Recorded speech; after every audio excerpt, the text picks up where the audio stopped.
Welcome to House Lux Estate, your go-to channel for financial education. We're passionate about breaking down the barriers that make finance seem complex and inaccessible. At House Lux Estate, we believe in the power of knowledge, particularly when it comes to understanding the financial world around us. Our mission is to simplify complex financial concepts, allowing everyone to gain the tools and understanding they need to make informed decisions. Whether you're a seasoned investor or a beginner just stepping into the world of finance, our channel is here to help you navigate through the jargon-filled waters. We're dedicated to providing you with clear, concise, and engaging content that demystifies the world of finance, one video at a time.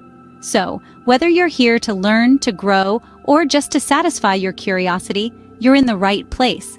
In today's video, we will be discussing how derivatives work in hedging strategies. Before we dive into hedging strategies, it's crucial to understand what derivatives are. Derivatives, in the simplest of terms, are financial contracts. But here's the catch. These contracts derive their value not from themselves, but from some underlying asset. Think of derivatives as a bet on the future price of these assets. These assets can be anything from stocks, bonds, commodities, currencies, interest rates, or even other derivatives. Now, if you're wondering why the value of a derivative is based on something else, here's why. In the world of finance, uncertainty is a constant companion. Prices go up, prices come down, and nobody can predict with absolute certainty what will happen next. Derivatives, therefore, provide a way to manage this uncertainty.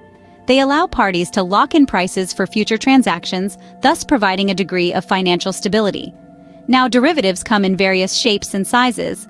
The most common types are futures, options, swaps, and forwards. Futures are contracts to buy or sell an asset at a predetermined price at a specified time in the future. They're like making a reservation at a restaurant for a future date, but instead of a table, you're reserving a price. Options give the holder the right, but not the obligation, to buy or sell an asset at a predetermined price before a certain date. Imagine having a coupon for a discount at a store. You can choose to use it or not. Swaps are contracts where two parties agree to exchange cash flows or other variables associated with different investments. Think of it as a barter system, but for financial instruments. Lastly, forwards are like futures, but they are private agreements between two parties and can be customized to fit specific requirements. Now that we know what derivatives are, let's explore how they work in hedging strategies. Hedging strategies are essential tools in finance. But what exactly are they? Well, they're akin to insurance policies for your investments. Imagine you're a farmer. Your crop is your investment, and the weather is your market. You can't control if a storm comes and wipes out your yield, but you can prepare for it. That's where hedging strategies come into play. Hedging strategies are methods investors and businesses use to reduce their risk exposures. They are designed to offset potential losses in the underlying assets. Just like an insurance policy, hedging doesn't prevent the bad event from happening, but it can soften the financial blow if it does. So, how does this work? Hedging strategies often involve the use of derivatives. A derivative is a financial contract whose value is derived from the performance of an underlying asset, hence the name. These could be stocks, bonds, commodities, currencies, interest rates, or even other derivatives. For instance, let's say you own a considerable number of shares in a tech company. You're worried about potential losses if the tech sector takes a hit. To protect your investment, you might buy a derivative called a put option. This gives you the right, but not the obligation, to sell your shares at a predetermined price, providing a safety net against a significant fall in the stock's value. Or perhaps you're a coffee producer, and your profit margins are closely tied to coffee prices. Fluctuations in these prices could hurt your business. To hedge against this risk, you might enter into a futures contract. This contract allows you to sell your coffee at a fixed price at a future date, providing some certainty and stability for your business. It's important to note that hedging strategies are not about making money. They're about reducing risk. It's about securing peace of mind in the face of uncertainty. Because in the world of finance, just like in farming, storms can come out of the blue. But with the right hedging strategy, you can be better prepared to weather them. With a grasp on hedging strategies, we can now delve into how derivatives play a part. Scene script. Derivatives and hedging strategies go hand in hand. Here's how. Imagine you're a farmer. You've been growing wheat all year and you're expecting a bumper harvest. But there's a problem. The price of wheat is volatile. It could be high at harvest time, or it could plummet. This uncertainty could potentially lead to significant financial loss. Enter derivatives. They can serve as a shield against this type of risk. One way to do this is by using a derivative known as a futures contract. A futures contract allows the farmer to lock in a price for his wheat today to be delivered in the future. If the price of wheat falls by the time of the harvest, the farmer is protected because he has already secured a higher price through his futures contract. Let's consider another scenario. Suppose you're an investor who owns a significant amount of a particular company's stock. You're concerned that the stock price might drop, but you don't want to sell just yet. Here's where another type of derivative, known as an option, comes into play. By purchasing a put option, you acquire the right, but not the obligation, to sell your stock at a predetermined price, known as the strike price, within a specified time period. If the stock price falls below the strike price, you can exercise your option and sell your stock at the higher strike price. Essentially, the put option serves as an insurance policy against a drop in the stock price. Lastly, let's take a look at how derivatives can be used to manage interest rate risk. Suppose you're a business that has taken out a loan with a variable interest rate.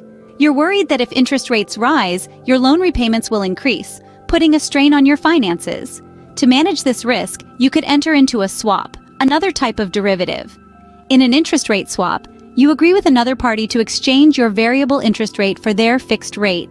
This way, even if interest rates rise, your loan repayments remain the same. Derivatives, therefore, offer a range of tools for managing risk. They allow individuals and businesses to lock in prices, provide insurance against price drops, and manage interest rate risk.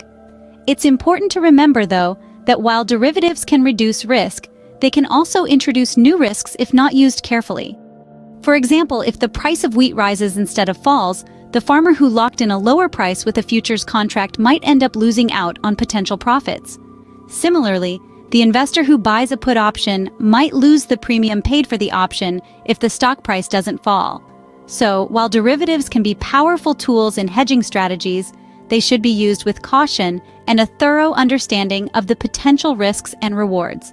As we can see, derivatives offer various ways to manage risk through hedging strategies. Let's quickly recap what we've learned today. We started off with a fundamental understanding of derivatives. These are financial contracts that derive their value from an underlying asset, which can be a stock, bond, commodity, or currency. They're like bets on future price movements of these assets, and they come in various forms such as options, futures, and swaps. We then moved on to hedging strategies. These are techniques used by investors and businesses to reduce or control the risk of adverse price movements in an asset. Essentially, hedging acts as an insurance policy, protecting against potential losses. When we brought these two concepts together, we saw the power of derivatives in hedging strategies.